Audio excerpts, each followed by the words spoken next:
Hip hop is dead. The hip hop and rap genre is a ticking time bomb, and it may only have a decade more to live. If you've been looking for the next big thing in the rap scene and come out short, here's why. Let's peel it back. 1, 2, 3. This video will explain to you something that's right in front of our eyes and everyone is seeming to miss. We'll be going over the rise of hip hop, the growth of hip hop, influence and effect of hip hop, current rap artists, the divide of generations, the lack of a rap platform, headphone rappers, the void generation, underground kings, rap beats and its effects, and more. Firstly, to really grasp why this is happening, let's look at the biggest events in music history. That being Kendrick Lamar versus Drake. Whichever side you were on rooting for, we can all agree no controversy will ever top this. What everyone believed to be the comeback for the rap genre might have been the beginning of the end. I'll come back to this later, but firstly, let's start with one of the reasons hip-hop is dying. Hip-hop and rap was the fastest ever growing genre and took over the throne for biggest genres from rock. Much like classic rock, hip-hop not only grew rapidly, but it also evolved very, very fast. With the help of many classic-worthy works throughout the brief experience, an existence that propelled and kept pushing the genre, with that came more subgenres and subgenres of subgenres, which essentially sounds like a good thing, but it's also a way of separating the genre from each other as a whole and even separating people of different generations from the genre. Older people not listening to newer things and vice versa, turning these into niche and dropping sales, thus hindering the popularity growth of the genre and the general success of artists who practice the genre. With it becoming a niche, it's become harder to access these artists and their music. It doesn't help that most of the newer artists got their traction from TikTok, which isn't a streaming app. Since TikTok isn't a streaming service already, it makes moving your fan base or people who encounter your music to the music you're making harder. Although TikTok is amazing for exposure, it isn't like the SoundCloud era where SoundCloud was a streaming service. People didn't need to go far to find or go to a different app to find more of your music. It was easily accessible. Not only that, single tracks about all the music you had out was easy to access. Due to TikTok not being a streaming service, there's no real specific place to find new upcoming artists or music. If you do find one, it's off a whim or a Twitter or X post you run into. Another app that isn't meant for streaming. One thing that hip hop and the rap genre always did was find platforms to make their music accessible. Whether that be selling or promoting to people on the street, backpacking, DatPiff, or SoundCloud. Now that those all become outdated and nothing replaces it, the genre is crumbling. However, you might be saying there are artists that blew up off TikTok and made it big, like Yeet, Sofego, Ken Carson, Destroy Lonely, and you can even make the argument for SSG Kobe before the allegations hit him. There's several reasons that was the case for them. One being right time and right place. That breaks up to many different reasons, like lack of bigger artists not releasing as much, boredom from quarantine causing people to look for new things and such. But really, what helped them was their sound still pertaining to the era before them. It was new and different, but not too different, which is a point I'll come back to briefly. Although the names listed above did succeed in making it out of TikTok, things didn't pan out like most believe. Sofego hasn't dropped consistently. Lone dropped in quality over time. Ken did get something cooking, but then overcooked it by releasing the same stuff with the same sound, but not the same quality. Yeet, when he first came out into the major scene, did do well, but him trying so hard to be versatile has made his efforts pale. Nonetheless, I'll give credit where credit is due because he's the only one that kept the new wave of rap even somewhat relevant on a major scene. As for the others, they haven't done much in helping, with no one new to propel the genre to the mainstream, to chart songs, or to get big sales. No one outside the niche is really checking for them. It doesn't help these guys who are supposed to be the new era have only regressed in sales.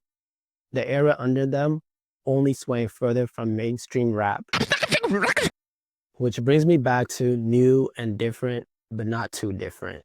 As much as I hate to admit, this wave of artists trying so hard to find a niche sound or innovate on a previous one and causing the genre to blow is from none other than Whole Lotta Red. Don't get me wrong. When Whole Lotta Red came out, I was fighting tooth and nail trying to defend it on the night of its release. People calling me crazy and such. However, in hindsight, it has done more harm than help, inadvertently. Yes, the album is influential and great still. However, that's the problem. A lot of the newer generation, the one right under Yeats' generation or era, have picked up inspiration from it. Once again, don't get me wrong, I like Dark Plug. It's inventive, it's energetic, and it's fun when it's done right. Like, listen to this.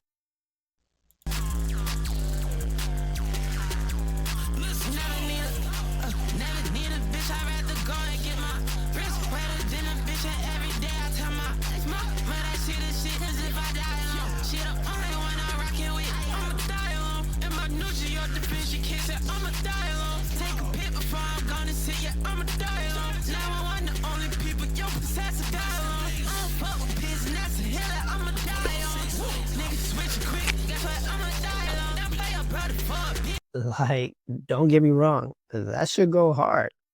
But even when it is done right, it's just too different for people who aren't familiar to the genre. It's a genre you have to come with very little expectations and even desensitize yourself to it. The patience just doesn't fly, especially for a genre that has always been looked down upon by older folks publicly. Even if it did fly, the places you can play it are very limited due to it being so different. It's not something you can really take out to the public and play. I never hear guys like Che, Osama Sun, Netsped, or even guys like Glock Spaz, Laser Dim on the radio. You're not gonna go to a party or the club and request these guys' music. Hell, if you even have the courage to bump them in your own car. They're what I call headphone artists. And all honestly, I have never seen anyone say, can you play that new whoever you want to insert, right quick. Granted, I'm a bit older than their core fan base, but even my younger siblings aren't saying that, respectively. People who were my current age during the SoundCloud era were indeed still playing SoundCloud artists outside of their headphones. Their songs were charting and doing great numbers. Due to the limited space you can play this new era of rap, it has taken a huge toll on the genre as a whole. But you can't only blame the new generation as a whole. After all, they're just picking up from where the old have failed to continue. Let's talk about the previous generation, the artists who came up from 2010 to 2020. Why aren't guys like Young Thug, Lil Uzi, Drake, and all the superstars not doing what they're doing? Before I delve deeper into that, we also have to acknowledge the losses from that time period. Juice WRLD, XXXTentacion, Lil Peep, Mac Miller, King Von, Pop Smoke, etc. This generation of artists we lost was a pivotal point in rap. They were the next wave of superstar artists who were going to propel rap moving forward. Due to their untimely demise, we lost a great deal of necessary talent and music before going into this era of rap that we have today, which is a huge reason for the dissidence and failure to conform or accept this new era. There was no transition from music coming out of 2017 to 2020 that led us to 2021 to now. Aside from A Whole Lotta Red dropping the blueprint and Cardi disappearing for another 4 years, this lost generation of artists was the start of it, but no one really noticed it. Whether it be due to posthumous releases still keeping them relevant, or new artists like Wham, Gunna, Youngboy getting a taste of the limelight, or people overlooking their demise, whatever reason it may be, and whatever your opinion on them may be, It stands true. Rap would be in a better place had we had them alive right now. Juice WRLD selling nearly 100K last year after years of his passing is living proof of that. Also, within that generation is the underground Kingz. These are artists who do and have done everything in their power to avoid getting out the underground. Rappers like Summers, Autumn, Jace, Isaiah TG, Uno the Activist, etc., who are all key figures into transitioning from guys like Uzi and Cardi in the plug genre to younger guys like Che, Osama Sun, Netspin, etc. This isn't only exclusive to plug or trap genre.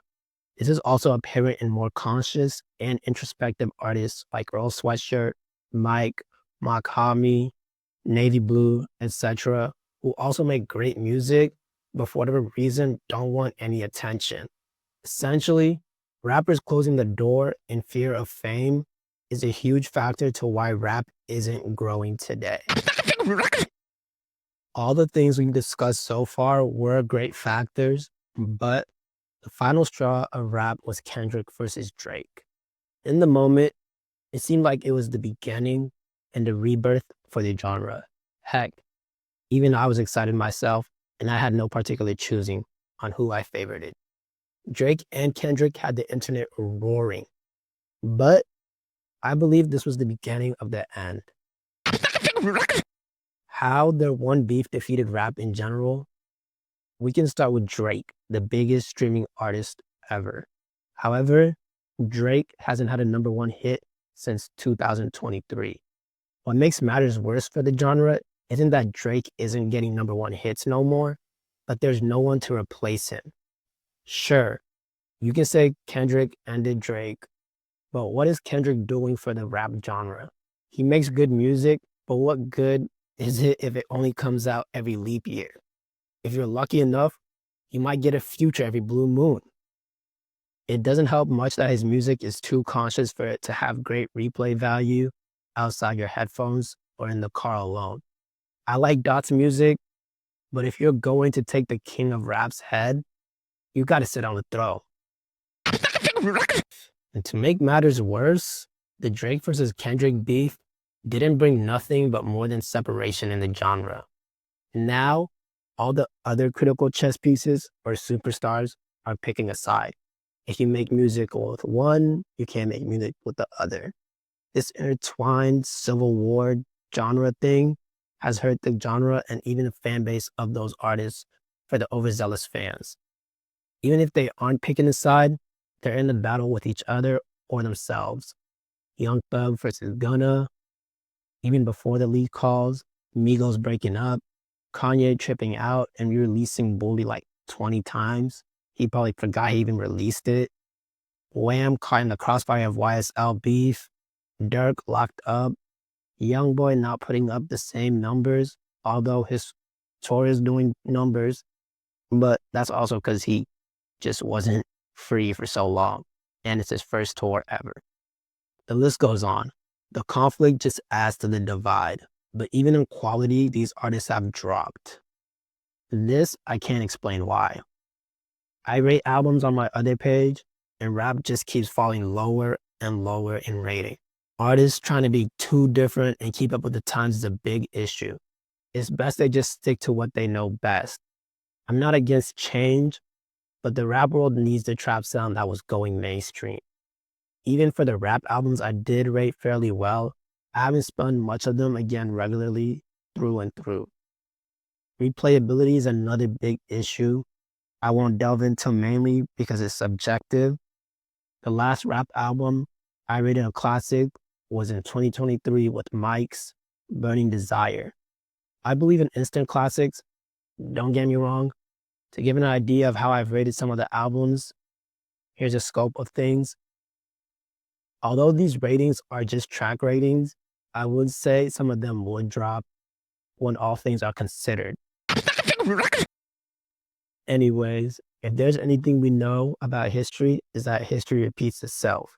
And unfortunately, for the rap and hip hop genre, it may be following the same pipeline as classic rock did. where the genre emerged and became the biggest. But as time went by and subgenres grew and competition from other genres grew with no real place to find new rock bands or even their music that the public knows about, it brought the demise of the genre. Rap is in the same place. News broke out for the first time since 1990. A rap song isn't in the top 40 for Billboard's hottest. I think rap maybe has 5 or 10 more years on it if nothing changes and artists don't want to appeal to the mainstream. That's all, folks. For a quick recap on the reasons why I believe hip hop and rap has fallen is in contrast to that of classic rock. The expansion of the genre and its subgenres, the lack of a new platform where we can access new artists and their music, headphone rappers, and the fact that you can't play them outside your headphones, the generation of rappers we lost, the list of rappers who don't want to get out the underground, also the intertwined wars between artists, the effect of the Kendrick versus Drake beef and the throwing of Drake, but failure for someone to take that throne, and the list goes on. Do with that info what you want, and if you're a new or upcoming artist, I might have a lucrative video explaining do's and don'ts to start up your career. Although I'm not a rapper, I do rate music and look out for new and upcoming artists regularly as a consumer. Here's a list of things I would suggest in a later date. Without further ado, y'all have a good one.